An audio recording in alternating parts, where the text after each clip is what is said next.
আমার নাম তৃষা। এই ঘটনাটা আমার সাথে হয়েছিল। আমার বয়স তখন 12 ছিল। একদিন রাতে আমি পড়তেছিলাম, তো একটা কাজের জন্য আমার মা তার অফিসে গিয়েছিল। আমি আমার বাড়িতে একা ছিলাম, তাই আমার আম্মু আমার মামাতো বোনকে আমার কাছে রেখে গেল। আমি আর আমার মামাতো বোন একসাথে ভূতের গল্প করছিলাম। হঠাৎ করে রান্নাঘরে কিছু একটা পড়ার আওয়াজ হলো। আমি ওকে গিয়ে দেখতে বললাম, কিন্তু ও একা একা যাওয়ার জন্য রাজি হলো না। তাই আমি ওর সাথে গেলাম। গিয়ে দেখলাম একটা কালো বিড়াল। আমি কালো বিড়ালটি তাড়ানোর চেষ্টা করছিলাম। তখন আমি পিছনে তাকিয়ে দেখলাম আমার মামাতো বোন আমাদের রান্নাঘরের আয়নার দিকে তাকিয়ে আছে। আমি তখন ওকে জিজ্ঞাসা করলাম, ওইদিকে কি দেখিস? ও তখন কাঁদো কাঁদো গলায় বলল, আচ্ছা আপু, আয়নার পাশে ওটাকে? আমি তখন ওদিকে তাকালাম। আমি ওই জায়গায় দেখলাম যে ওই জায়গায় সাদা কাফনে একটা লাশ দাঁড়িয়ে আছে। আমি তখন কি করব বুঝতে পারতেছিলাম না।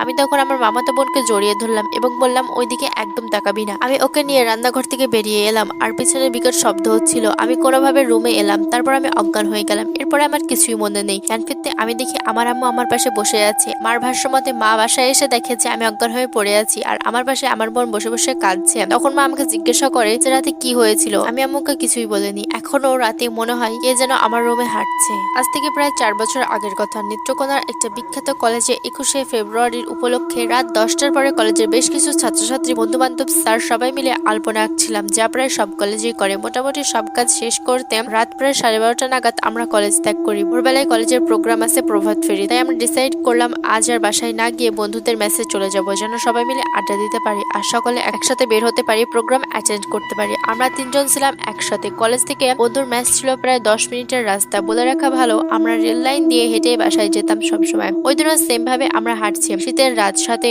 সাথে ঘন কুয়াশায় আচ্ছন্ন ছিল সেই চিরচেনা রেল লাইন। ঝিমঝাম পরিবেশের কুয়াশার মধ্যে আমরা এক প্রকার এনজয় করতে করতে বাসার দিকে হাঁটছি। রেল লাইনে স্বভাবতই ময়লা নর্দমার স্তূপ থাকে।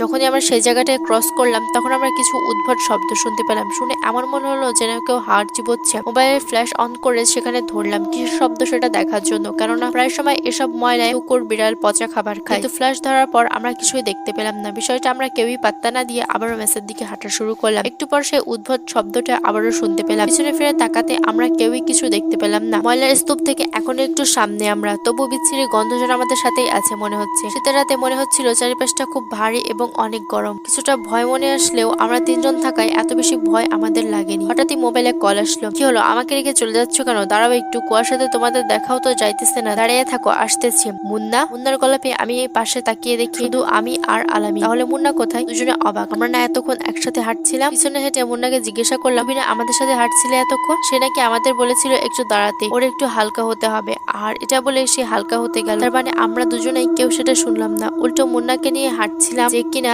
আমাদের মুন্নাই না। আমরা খেয়াল করে বুঝলাম সেই বিচ্ছিরি গন্ধটাও এখন আর নেই। এতে 3জন প্রচন্ড ভয় পেয়ে বেহুশ হই হই অবস্থা। সবাই এত শীতের মধ্যেও ঘামছি ভয়ে। কোথাও পড়েছিলাম এসব ময়লার স্তূপে থাকে পালিশ নামক এক জিন, যারা মানুষদের ভয় দেখায় আর তাতে ওরা আনন্দ পায়। তবে কি সে জিন ছিল? আমরা দোয়া দরুদ পড়তে পড়তে দ্রুত পা চালিয়ে মেসে এসে শীতের রাতেও গোসল করলাম। এরপর থেকে রেল লাইনের ওই জায়গাটা দেখলেই ভয় করতো। আর প্রভাত ফেরির জন্য কলেজে আলপনা আঁকা পুরোপুরি বাদ দিয়ে দেয় এরপর থেকে।